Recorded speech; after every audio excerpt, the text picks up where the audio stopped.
Ready to go. Okay.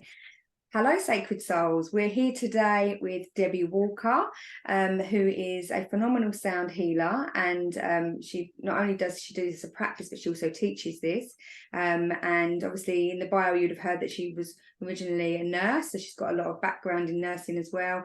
And I know she does a lot of animal healing. So we kind of want to get onto the juicy subject of how you fell into this world of healing, and specifically using tuning forks, and kind of how you've made that your life's passion and your career and a huge part of who you are. Take it away, Debbi. Thank you. Well, thank you for inviting me here, and welcome to everybody. Well, you hit the nail on the head when you said it was about a passion, and it really is a passion. So in 2009, I was a very busy district nurse working in Devon, and I loved my job with a passion, and unfortunately I got quite sick and ended up being retired out of nursing on ill health grounds. And it came to pass that I had an ME, chronic fatigue syndrome. So I was housebound, bedbound for many months, and kind of lost the essence of myself. I couldn't read, I couldn't write, I couldn't think. It was like my whole universal energy plug got pulled, and I became a real shadow of my former self. So I was under a consultant in Truro, and he said to me, you'll just have to learn to live with this. And I said, no, I can't. I cannot live like this, after being quite a vivacious person, in all life. So what happened was I started looking for alternative, because there wasn't any complementaries, because there was no treatment for it. So I started looking for alternative. And whilst I was on that journey, I really, really hit what I call the dark night of my soul, where I literally couldn't see a way out. And I was in this shiny walled pit, and there was no ladder, and there was no way of climbing. And I think some people might understand that feeling, and it is a really awful feeling. So I actually didn't want to be here. So I did actually decide that I wasn't going to be here, and I was going to end my own life. And so the day I decided I was going to do that, I couldn't get up. I was in my conservatory, and I actually couldn't get up. And that was what some of the side effects of the ME was you can't actually walk. And so I was so angry with God, source, universe, whatever, your take on is that of that omnipresence. And I said, well, what? And so I just literally cried and cried and cried. And I can only describe it as I describe it as a God moment, or a source moment, where everything changed, and it was an epiphany. And I thought, okay, I'm here for something, show me what. And within about an hour, I managed to find somebody teaching EFT, emotional freedom technique. And it was an amazing tool, vibrational medicine. And so I went along with my pillow and my blanket. My mum drove me, and I sat there, and I got introduced to vibrational medicine, which is what they don't teach about any of that in nursing. And you know what? Something happened in that workshop, and the light came on, and I recharged, and basically it never came back. The fog never came back. So that made me about 80% better. Yeah. And I was tapping away and working through all limiting beliefs and stuff. But in those days, we weren't putting in. Nowadays, they put in affirmations and good vibes and everything. Yeah. In those days, it was all about taking out. So there was still a void. Then I went to a festival, and I found sound. 2010, it was the healing weekend. And I was like a little spiritual toddler walking around going, what's all this around here? And then I come across an amazing guy called Tim Wheater. Oh, yeah. Who is an incredible maestro. Wow. And I experienced my first gong bath with him. Went out of my body, flew around the festival. I thought, whoa, what is this? I'd never heard of sound therapy. And he was running a course. So I asked him if I could study with him. And I'd had no money because I had no job, etc., etc. I'd lost my job, lost my income, but I made it work. And it was the tuning forks. So we learned gongs and bowls and drums and voice and percussion, everything. And then the forks came out. And I remember laying down and receiving. And oh my gosh, it was just incredible, because as soon as the fork was struck, so struck the fork, and it was like something within me ignited, and this primordial force of knowing and knowledge just went, you're home. Wow. Actually, I get quite emotional thinking about it, because it was such a moment of existence that I don't think we get many of those in our lifetime. So then I went off and bought some forks and started forking, and it was really complicated out there. All the guidance was very patriarchal and very complex. And I went, nah, doesn't need to be that. So then I designed a system working with 3 tuning forks called the Clear, Cleanse and Balance, which is the on, the weighted on, and the 528. And voila, that's the kind of foundation of all the sounds.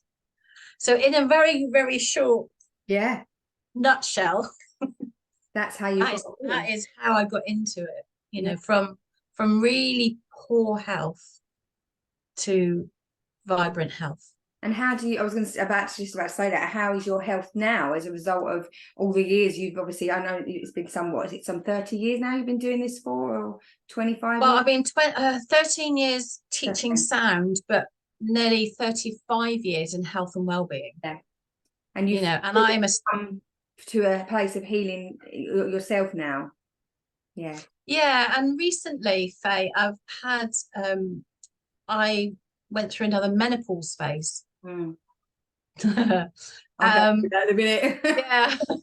Yeah. And so I knew I had to do something to really change my vibration to that passage of rights and really honor it. So I did a lot of research. I got all the books, and a lot of them pointed to HRT, which wasn't for me. I know it is for some, but it wasn't for me. So I had to find a way of working with what I had, and also what I knew people could also help with. Because, you know, we're not an island. We do need community to help us with certain things.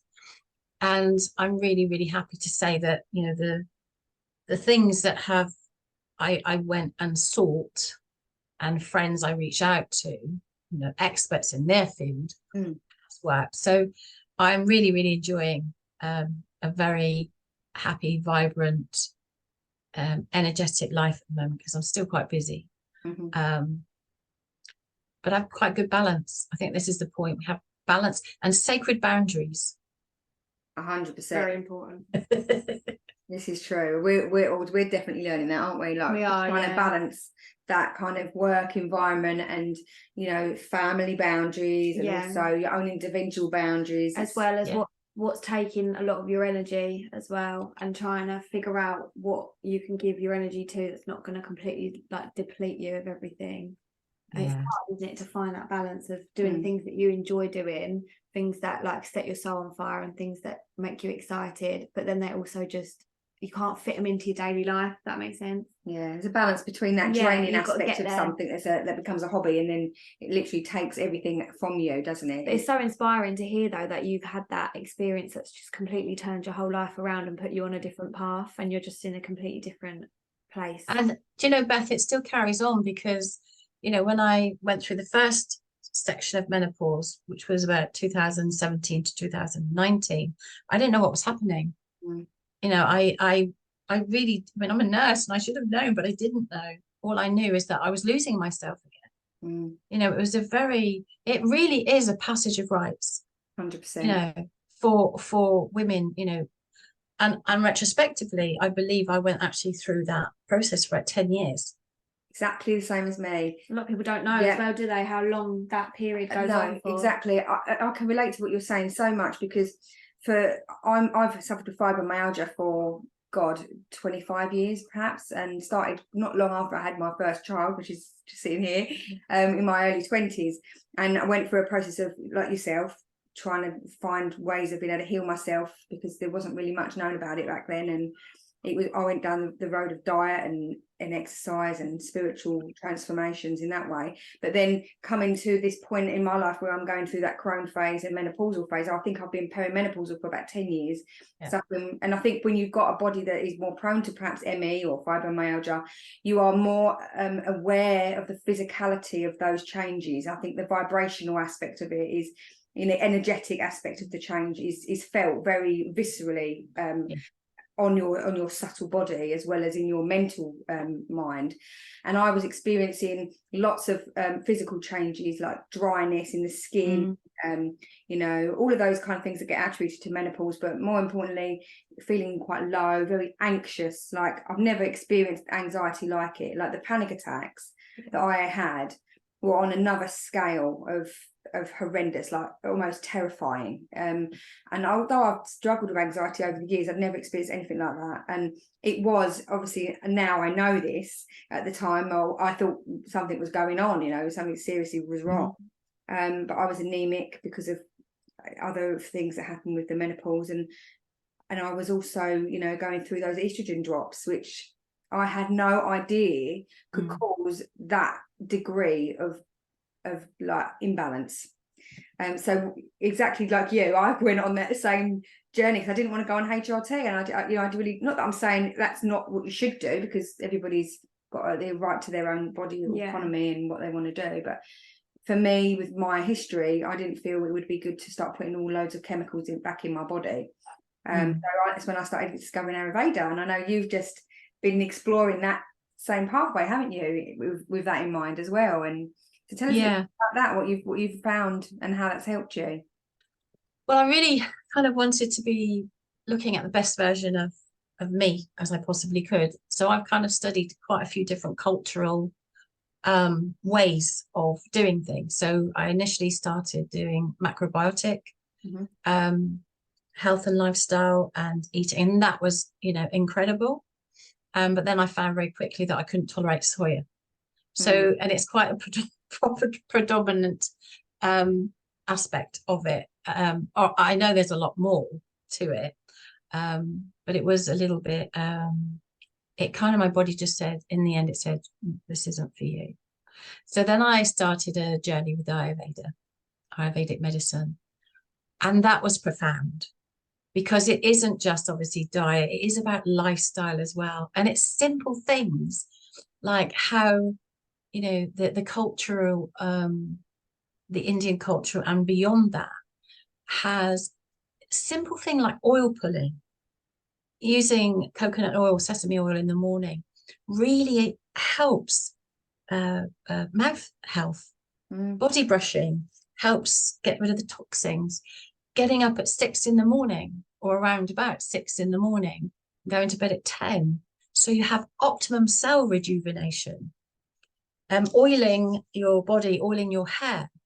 These are all really quite simple things that is part of the Ayurvedic tradition and culture, as well as the herbs and the supplements and the diet and nutrition. So I kind of looked at everything, and it's a vast subject. And what I've done is I've taken what I've needed from that. So I've taken a lot of the lifestyle choices, and that is, like optimum eating times. So, if we eat before 8 and we eat before 1 and we eat before 6, again, it's about healthy digestion. So that has been absolutely valid. So I did months and months and months, and actually I would say years of study, because I've got all the books. If I look over there, my bookcase is absolutely full of all Ayurvedic books, because I'm one of those people that if I want to know a subject, I will buy every book on that subject. So I do actually have a massive library at home. that I can just find what I need to. But it has made a big difference. And recently, to help with the second phase of menopause, and who knew that that was a thing, definitely is, I revisited nutrition. So I got myself a really beautiful nutritionist who is a friend. And I just basically became everything free. So I knocked everything out: meat free, gluten free, dairy free. What else free can we be? So basically, mostly plant-based. Yeah, mostly plant-based. Yeah, I think that's so interesting as well, because it's so funny how all our guests are like resonating with different parts of us and what we're doing at the moment, because I really want to be studying Ayurveda and also the nutrition aspect of it. Both my children are dairy and soya allergic, and where I'm breastfeeding, I'm having to cut out all dairy, all soya. I'm starting to cut out gluten now as well, going plant-based more so. And it does make such a difference in how you feel within yourself. And also, like you say, with the eating at certain times of the day, they're things that you've implemented in the household for everyone. Yeah. And that's helped everyone's digestion massively. And we've seen such a reduction in like inflammation in the children, and also in me, and like behavioural changes. People don't realise how much food can have an impact on your hormones, but also the rest of your body as well, and your behavior, and your mental health and behavior. And because obviously with the menopausal aspect as well, I think when you go through the change of going from maiden to mother as well, that's a big lifestyle change and a big change within the body, and hormones, that a lot of like foods and nutrition and diet and exercise mainly would impact, that people don't realize. And then going from the mother to the crone phase as well, you've got that big massive shift again. So I think it should be something that is taught really in schools and things. It should be more widely known. I really, really agree with you on that one, Beth, because it is, even, and I'm 58 now, and I didn't know. I'm a nurse and I've done all this study, and I did not know in that 10 years of leading up to whatever, I call it my silver years. The silver years, and then we go into the golden years. So leading into the silver years, I was like, what is happening to me? A bit like you, Faye, what is actually happening? So I used my sounds, I used everything I knew. And this second phase, because I'd done that before and sort of almost like went back to my bones. That's the only way I can describe it. I went back to my bones and I rebuilt my whole self. I stopped working for about 6 months and da-da-da. However, this phase was more about awareness. And it said, okay, get all the books, start studying, start reading, looking at diet, look at lifestyle, look at your own, be honest, be really honest with yourself. Are you living your most healthiest life? Of like, I don't think I am, actually, truthfully. When I'm eating McDonald's, are you walking the talk, isn't it? It's that classic. And I mean, I fork of it. We are. I fork every day. Every single day I do about an hour, at least an hour forking, and then about half an hour meditation. And that is non-negotiable, no matter where I am. If I'm looking after my twin grandchildren, I go to London every other week. If I'm doing that, I will get up at 5 to make sure that I do at least an hour to 2 hours of forking before they wake up, because then I'm full of vitality for their day. But what I was noticing is I was still dipping in energy. So I did a completely 360. So I'm juicing now. I'm looking at all the ingredients. I'm looking at all the phytonutrients and everything that my body wants for energy. I'm looking at smoothies as well, and I'm eating really, really well. I do occasionally I'll eat chicken. I don't eat fish, but everything is organic. Everything is organic. And then again, that my husband's doing it and he's feeling the benefits. And like you said, Beth, the inflammation, I'm literally running down my stairs within a couple of weeks. There's no kind of getting up off the set, you're going, oh, oh, enjoying something as simple as changing to organic, just also for fruits and vegetables, but even for people that eat meat, to have organic meat or grass-fed meat, it makes such a huge difference. And like, I used to be one of them people, like when you first move out of your family home and you're like, oh, it's expensive, I'm just going to get the cheapest of everything, why is organic so expensive? But instead of asking why organic so expensive, now I ask, why is that so cheap? Why are they selling this for so cheap? What's in it? What have they added to it to make it available for everyone to eat? It changes your whole mindset when you start looking into things like that. And as well, I was reading yesterday, I think it's called Deeply Holistic, the book I was reading yesterday, and Western medicine is the only medicinal, practice around the world that doesn't include the spirit as a part of the body. They just treat the body itself. Yeah. Whereas Chinese medicine and all Indian medicine and everything like that, they treat the spirit as well. In nursing, we didn't learn about nutrition, and we didn't learn about the spirit. It was all how to care for somebody, how to sort of monitor conditions and symptoms. Obviously, not diagnosis, because we were nurses, but I've always had that ability to nurture somebody's spirit and soul. Yeah, same. So I brought that into nursing, into my nursing. But yeah, it's not something you can be taught, but you can be guided, because it's within us all, and that's the key. Everybody's got this, and it's just having maybe a mentor or a guide, or closing the mind, allowing yourself to just be still, and then we can feel all of that juiciness within us, which we've all got, and all of these things help, finding the cultural path, if there is a cultural path that you follow, because our ancestors knew.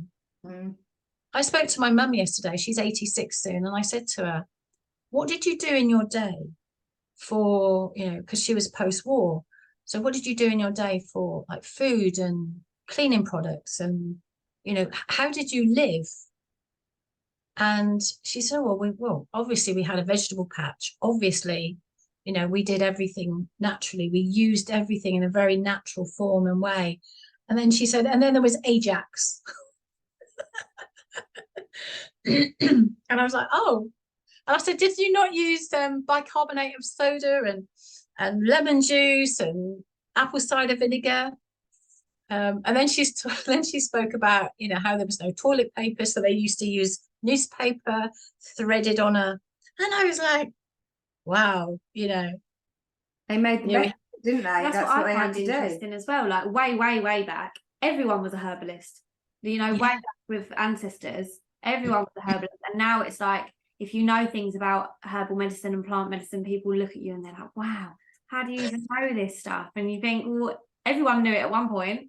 I'm not weird. Everyone should know. Yeah, it's stolen wisdom, isn't it? And I think this is one of the things that I've found, and I don't know if you've found this the same, Debbie, because it seems like our pathways have been very similar, because you've kind of come from that spiritual kind of mindset and filtered that into your profession, which I did with psychotherapy when I became a psychotherapist, and then moved into that kind of more aspect of like herbalism and medicine and medicine through food and nutrition as the kind of the almost like you come to the grounding aspect last, which is kind of what I've done as well, but seeing how integrally important that nutrition is to all of it. It's all connected, isn't it? But what you're saying there with what you just said, I think is so true, is stolen wisdom, and it enrages me that we have had these natural gifts taken away from us, that we're not allowed to teach the youth of today within the school environments about nutrition and health and spiritual things. It's not acceptable, really, from where I sit, because it's an integral part of being a human being. Yeah, I agree. And what I find really interesting as well, even from like young, you think of like when people are gardening and when they're mowing the lawn and things, and they're always like, oh, weeds are a nuisance, you need to pull the weeds out of the garden, get rid of all the weeds. But weeds are some of the most potent medicines that you could have. And most of them are edible as well, and people just throw them away. And you've always been told from young, oh, don't touch stinging nettles, don't pick them up, don't eat that plants, you know, you have to pull the weeds out and throw them away. But really could have been making teas and tinctures and soups and all sorts from it. Soups, yeah, absolutely. Nettle and garlic soup is just so delicious. Yeah. One thing actually I am so happy about is we are getting the sounds into schools now. Yeah. So, you know, as you know, I teach a tuning fork sound therapist course. It's a practitioner course. It's certified and insurable.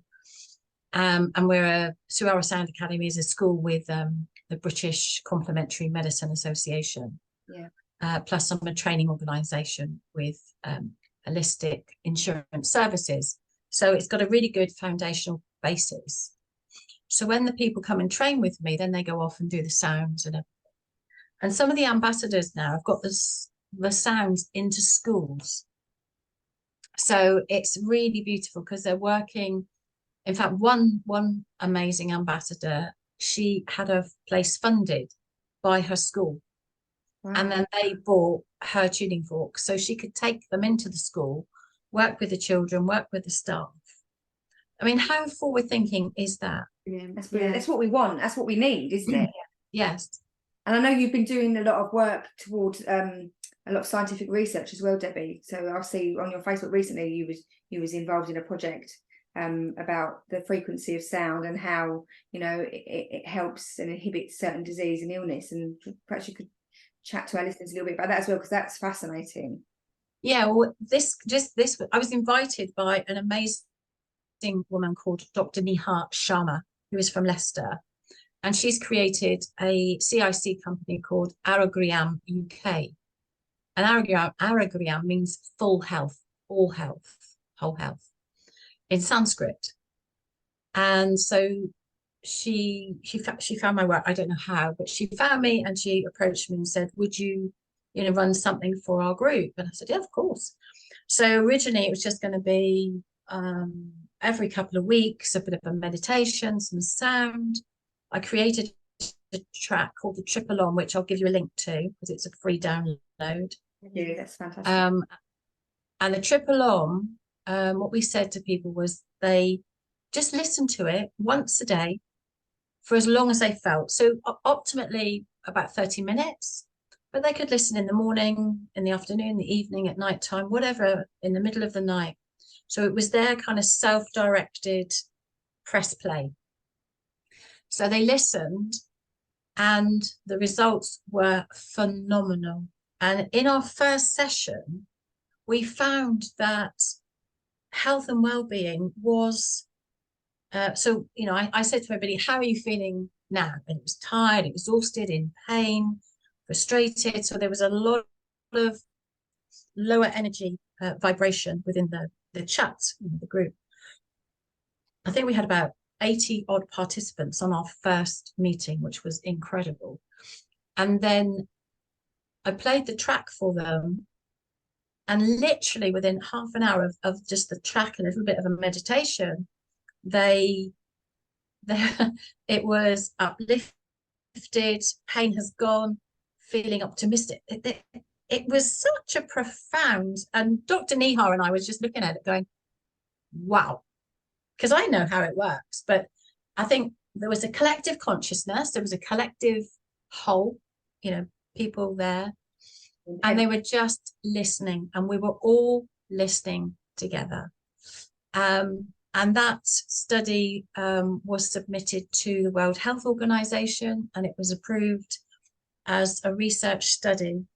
Wow. So, and then we've got 3 more in the pipeline, because actually Dr. Neha has given them to cancer survivor groups, to dementia groups, to women's groups. So before I know it, she's doing all these studies. Fantastic, Debbie. Yeah. In the background, and I'm just so grateful to her, because obviously being a doctor, you know where to go and how to do it. So the plan for next year is to actually write some of this up into medical journals. We haven't decided which one, probably the Journal of Psychology or another medical journal, and potentially go to conference as well. Wow. So it's a tiny track that you can download onto your phone. or your device and listen to it once a day and just feel the benefits. We were absolutely blown away. And 96% of people felt a benefit. And that's what we want. That is what people like you and myself that are working in this environment, that is all you're wanting, is for people to realize the potential that the sound has in helping your body, your cells, being that we are, molecularly 99% water, and that vibration affects us so predominantly that, once you understand that, just from the scientific perspective of it, of the effects that it has on the the geometric shapes within the cellular structures to completely re-establish and regenerate and re-heal you from the inside out, basically. People just don't realize how profound it is as a healing practice, and it's fantastic for doing that. And one of the things you can do is if you're working, you can just pop it on your computer. So the thing is it's not woohooing. You don't have to make it, for some people, weird. You don't have to light a candle. You don't have to put incense on. You don't have to sit cross-legged with the mudra. All you need to do is press play. You could be on the tube. You could be on in the car. No, not in the car. Not in the car. Not in the car, people. But it's something that you can just do, and that is it's a free offering, to the world, if you like. And but I'll give you the link so people can download that for them. That's that on our group. We've got a community hub now that we are sharing wisdom from like-minded individuals, and I think that's the pure essence of what we want to provide as a podcast. Is that people don't have to be in competition with one another, but we can all work together. All of our divine energies can blend in as one to collectively heal and raise the vibration for everybody. And we've all got our own unique essence to add into that concoction, into the cauldron, if you like, of healing. And that's what you're doing, and I think it's fantastic. And I always champion people that are making waves in the matrix as well, like you're bringing all of that sound healing and collective healing into the mainstream, where people can see its effectiveness, and we can start using that in combination with other traditional medicines, because that's ultimately what it's about, isn't it? Giving ourselves options. Because I think, and I don't know if you agree with this, but the way the mainstream is now, in the way that it's set out, is that medicine is only really accessible through GPs, through prescribing, through big pharma and that kind of thing. And actually, if we was to be able to go to a clinic that had options of having Ayurvedic practitioners, nutritionists, sound healers, as well as GPs and other, you could work through a process of working at the bottom up, which is where GPs treating holistically from minor ailments, and moving up through as and when you're needing to have more intervention. And I think that's the way forward for medicine, really. And for emotional well-being, and for all of those things. I don't know if you agree. I 100% agree, and at some point I do feel there will be a collapse in the pharma. It cannot continue, because people are becoming more awake and aware. And think podcasts like this, people like yourself, people like me and the ambassadors are flying the flag for sound, because it's helped us. There's no better patient, or there's no better consultant actually, as oneself, that has gone through something.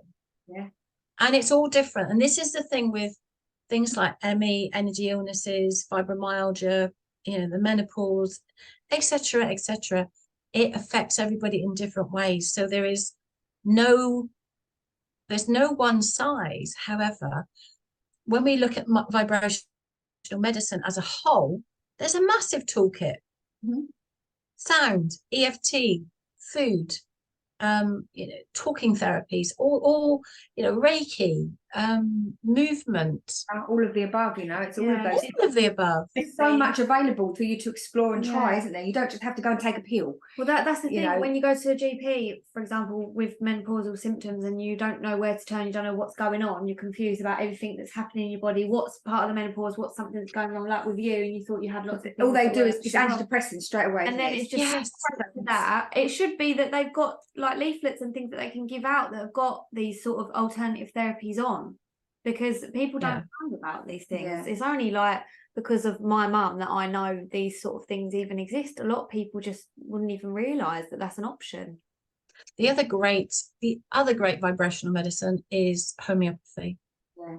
I am such a fan, and that with the nutrition and the sound. So it's like there was a triangle: sound, homeopathy, and nutrition allow me to pass through the passage, if you like.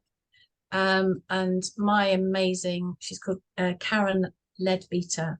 She's an incredible teacher of homeopathy. I had a consultation with her. She got me on sepia, which is obviously homeopathy, papules or papules we call them. And I would say within a week, I literally did everything. I changed my diet. I had the homeopathy, and did obviously I had a couple of new sound channels that I channeled. So it was a three-pronged with also aromatherapy and flower essences. Yeah. All vibration. Amazing. And I think that's the key, isn't it? Trying lots of different things, seeing what works, exploring with yourself a little bit. Not just I think what we do a lot as human beings is we hand over responsibility of our bodies and wanting other people to be in charge of us all the time. For it straight away. Yeah, or telling us what we should be doing instead of actually tuning into what's going on and you know, finding what is going to maybe work and what won't work. And we have to stop being frightened to explore that. Yeah. You know? And I think that's what herbalism. I mean, I'm doing herbalism at the moment, and I'm learning Ayurveda as well. And I think it's important to not be frightened to try these new things out, because you don't know what wisdom that might hold for you, or answers that might hold for you for your own personal, you know, growth and development. Yeah, and like you say, Debbie, you started what you're doing now as a means to heal yourself. You weren't going into it to become a teacher or, you know, to make a business out of it. You was doing it to heal yourself, and I think that's where some of the best practitioners come from. That the authenticity. They come from the starting point of wanting to heal themselves first, and then wanting to pass the knowledge on to everyone else. Well, 1,000,000%, and that's such an important statement, I think, Beth, that, you know, you have to have felt something so that you can share something. You know, and it really is. So the passion still is there. I'm still teaching. I'm just about to launch some retreats. So we've got a retreat centre in Cornwall, and it's bringing everything together. So they're not going to be high end. I want people to be able to afford to come and just rest and relax. Oh God, yeah. And whereabouts in Cornwall are you, Debbie? Because I know, are you kind of towards the Devon end, or are you more towards the... Yeah, we're East Cornwall, so we're literally about 12 miles from Plymouth. Oh, okay. We live in a little hamlet called Polhilsa. There's about six places with our postcode, and we live in a parish called Stoke Clemson, which is actually on the Michael ley line. Yeah, Archangel Michael. So yeah. So when you actually come in through, because there's a driveway coming, and you come in through the gates, and I see it so often, people get out of the car and go, it's like a grandmother embrace. It's such a feeling of homecoming, and I still get that.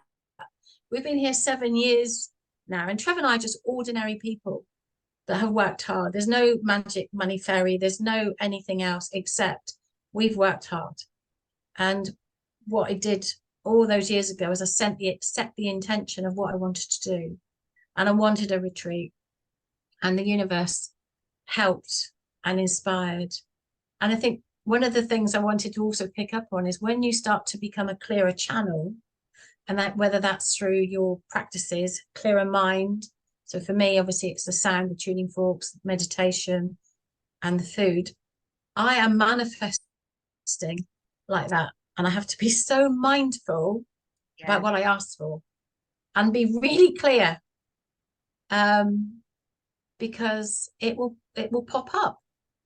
And I think you begin to vibrate and attract into your life, magnetize almost into your life the people that are going to resonate with you, and that are also going to help carry you on that vibrational wave, almost like it kind of works like that, doesn't it?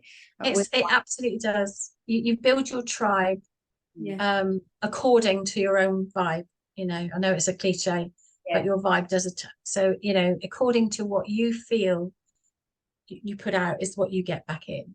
That's one of the things I wanted to do on this channel, was to have people that are living in their authenticity, that are coming. It's irrespective of like hierarchy, as in you could be a famous person, but if you're not got that authenticity in there, then I'm not interested in interviewing you, because we don't want that, do we? No, we want people on here that are sharing from their soul space, that are resonating from a really authentic divine essence, because that ultimately is what inspires others to make those journeys. And a question we themselves. always, It's like, sorry Debbie, it's like you said, your podcast is Sacred Soul, and you can't pretend that. Exactly. And that's something we always say on here as well, is do you feel that you are following your soul's purpose? Are you on the right path? Do you feel? I feel that you are, from what you've said. Oh, 1,000,000%. And one of the things, I woke up a few weeks ago and I kind of just laid in bed, and I sort of lay in bed, I'm listening to my forks, and then I was just reflecting, am I living my best life? And there was a resounding no. What? And it was because I wasn't following a good nutritional health plan. So I dusted off some books and started to investigate how to make it easier, because I'm not a natural cook, I will be honest. I know that. Yeah, I love cooking. So I had to find ways of ease, and as I said, just investigating juices, smoothies, healthy options, and eating, and it's working. I've dropped about 6 pounds in the last couple of weeks, and it's the vitality. It's not about the weight per se, it's about the vitality and the energy, which is. And I know behind you, you've got some beautiful paintings. I was just looking at behind you there. Are they? Wow, they're beautiful. Are they your creation, or are they? They were done by an amazing artist called Jane Delaford Taylor, who does a lot of Diana Cooper's oracle cards and things like that. And I had her commission the vibrancy and the vibration in color of, these are the solfeggio frequencies. They're tuning forks, aren't they? Yeah, so these are tuning fork frequencies called the solfeggio. There are 9 of them. Wow. And I know there's 10 there, but one is the om, which is the far, that way. that's the om feeling symbol, and that's. So I sent her the music, and we chatted and we channeled, and we kind of met in the ethers of the universe, if you like. And she painted these, and this room is a very special room, and obviously these add to it. And then I've had my Stellar Gateway tuning forks, they're channeled. I've had them paint those, and Archangel Harmony, she's painted those as well. So I'm a great fan of Jane. Yeah. Do you think you'll make them into cards or some kind? Yeah, because I get that feeling that they'll be used as cards, healing cards as well, not just. Absolutely. Because the thing is when we do sound, when I teach, we do distance healing. So distance healing is actually what I've witnessed. It's the same as in-person healing. In fact, sometimes it's the intention set for that healing process. Yeah. So they make an altar, they have a couch and they make an altar. And one of the things I'm going to do is have these created into cards, and and little canvases and things like that. So people can use them in their treatment rooms and walls and things like that. But that's a winter project. Yeah. And I saw also on your Facebook that you created a little roundhouse, and you've got some little fairy cottage thing going on, haven't you, there as well, which is really cute. Yeah, down the bottom of the garden.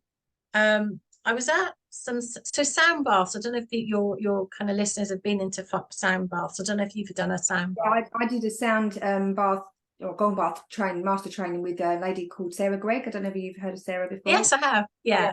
I did that some years ago now. I think we're going back about before COVID, so maybe 5 years ago, something like that. Yeah. So you'll know it takes you into a different realm, doesn't it, of your mind, and you can literally journey within the mind. And I was experiencing a friend of mine called Sika, who plays the didgeridoo. And then there was an amazing guy at the fairy festival called Ruben from Mexico, very authentic as well. And I went into these 3 sound journeys, and I saw in my vision a hobbit house. Yeah. I was like, oh, what's that hobbit house? And this was in June, and I was just still in that second phase menopause, little bit better, but still, tender. And I saw the hobbit house, and I looked through the window, and I saw my future self sat behind, sitting in the hobbit house with a pen in my hand, but with a blankness. And I couldn't get in the door. The door was locked. So this is my vision. So the next sound bath, I was able to have a look at what the padlocks were there for. And it was fear, it was grief, it was sadness. There were all those things that I'd been carrying, but I didn't know that I was carrying them. And then I went to the next sound bath, and the keys were made available to me. So I went to open it. It's like, no, you don't need to open, because now they've gone. So this is the profanity of sound in its purest essence, medicine, if you like. So I came home with these beautiful, and I wrote about it, and then I told a couple of people, oh my God, I saw a hobbit house, and it was amazing. And then I was on Marketplace looking for something for the house, and up popped a hobbit house. Wow. And I went, oh my goodness, what? How often are you going to see a hobbit house on Marketplace? Exactly. When does it ever come up? Yeah. So I messaged the guy, and he went, oh yeah, it's available. And it was in a pub garden in South Brent near Totnes. So we had to go in and this is the royal we, Trev and some friends. Yeah. Your finger directed the we. Went and dismantled it. And then it took a big project to reassemble it in our garden, because of course, it's 6 sides. And it never goes together as well as it does. So, yeah. So yes, it is absolutely beautiful. And it was very much, I think, about unlocking creation. So I've started to write again, and and I think that was, so never discard the wisdom that comes through when when the mind is not thinking. Yeah. So and that's what use that as a little retreat space just for yourself, for your own with people. Yeah, with people as well. It's almost got like a portal energy. It's very, we had 14 in there on my last course. Wow. So it looks tiny, but it's and the energy is beautiful. So I've got some very gentle sounds in there. Lovely. And I'm gonna be running some, as I said, retreats coming up, and that will play a part of the offering and the healing and stuff like that. So it's actually really exciting at the moment. Yeah, it sounds like you've got lots of really good, exciting things coming up in the pipeline. We'd love to be a part of some of that. Yeah, we'd love to come along. It's just finding, the time at the moment with having, as you're a grandparent as well, having children, and kind of takes up a new space in your life, doesn't it? And it's just, then you're having to try and renegotiate all of that spare time that you used to being having that you now haven't got anymore. So yeah, but it'll be fascinating. I know. I mean, it's doable though. How to tune yourself, how to talk yourself. Book, and I bought some of your I can't speak now. Tuning forks. Sorry, my brain's gone dead. Too many interviews. I've done too many interviews today already. Yeah, my brain's gone dead. And you know, I've been working my way through that, and it's a really comprehensive book of real interesting stuff in there. So I'd recommend that to anybody that's interested in doing some work with Debbie, or even if they're not going to do any work specifically with her in person, to get this and, you know, have a read through, because you can start doing this stuff just on your own, can't you, Debbie? Like just sitting at home and, you know, doing work. Yeah, the Clear, Cleanse and Balance tuning forks, which has the on the way weighted on the 5 to 8 with the book, a couple of CDs, a DVD, etc. It's a great place to start. You know, even if you're just starting with your own journey, you want to work with pets, you want to work with the planet. You know, we rescue dogs. We've got 5 rescues at the moment, and we've got 12 that are buried over in our memorial garden in the garden. So, you know, they all get the sounds when they come. So they land very quickly into our space and feel the love, and there's no kind of barriers to that. So, you know, it's saved a lot of money in vets bills. So, you know, the investment for the forks alone, you know, would pay, you know, I mean, goodness knows how much vets bills. I know that. I've got 4 miniature Dachshunds, and they end up costing me a fortune. Other than you know, the usual things that go wrong with them, it does help giving them a little bit of Reiki, or a bit. They love the gongs, don't they? Yeah, they love the gongs. So it does help. It does definitely make a difference. They know. I mean, I went to America in 2019 to a sanctuary there, and I worked with wolves and bears, buffaloes, bison, you know, all of that. And what that showed me was that it doesn't matter whether it's domestic or wild, even though they're in a sanctuary, so still wild genetics, wild ancestry.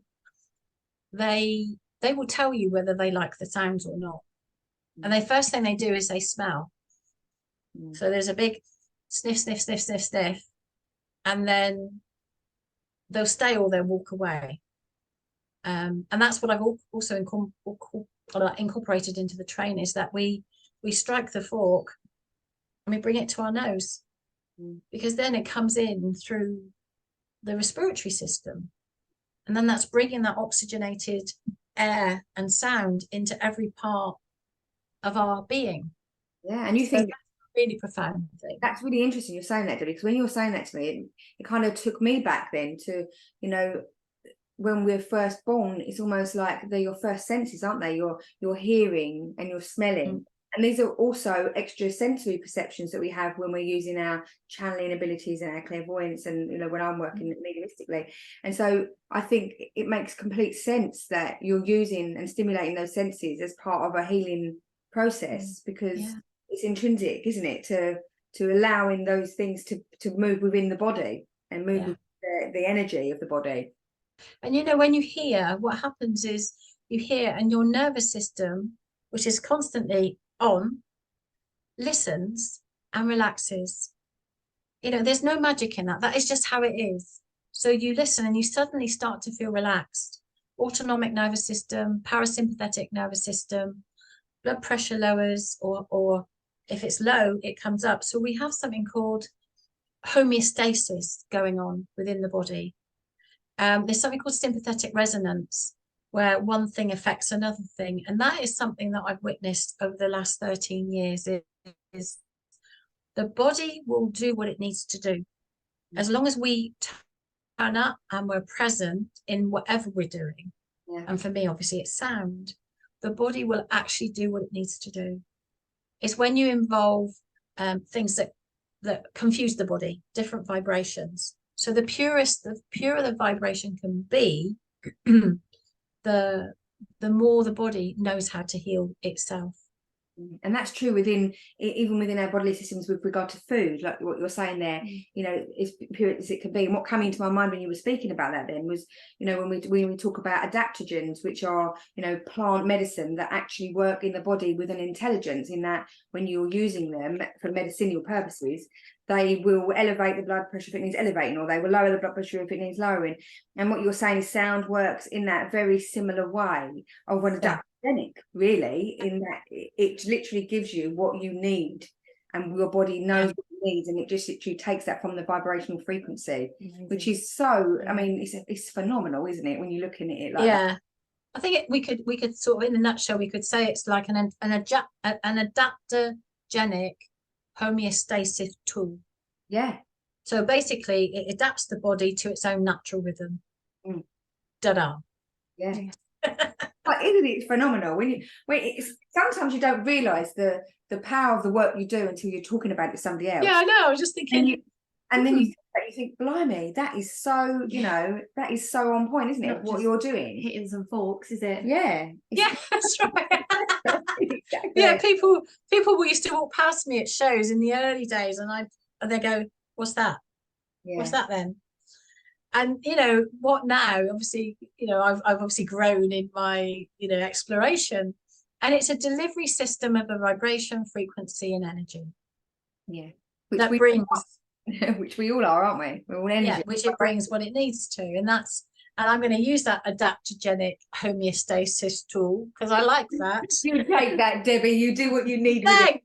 And I can think I gave Debbie that. You did, darling. Happy, you know, high five. Share. It's all about sharing the love and the wisdom. Sharing the love, yes. And this is exactly what this is all about. You know, us getting together with like-minded people like yourselves, Debbie, who is a font of knowledge and wisdom. And you know, I'd love to have other conversations with you, hopefully further down the line, because you're a very interesting person and you've got a lot of wisdom to share. Definitely. And I'm really grateful that you've given us the time here today, because I know you're a very busy lady, and like myself, you're juggling the grandma duties as well as parent duties and the work and health, and it's not always easy to fit all of these things in. So we're extremely grateful, aren't we, Beth, for you sharing time and wisdom. Really interesting as well. Especially well, thank you for inviting me. It's just, I mean, I haven't done interviews for a while. I've sort of, you know, again, you've got to be in your authentic place, haven't you, and feel that. So you have to talk from your soul and your heart, and obviously, you know, that would have come across. Yeah, definitely. And we'd love to have you back. So we'll keep you posted on that. And thank you so much, Debbie. Have a beautiful day, guys. You look after yourself. So much. Bye-bye. Bye, darlings. Bye.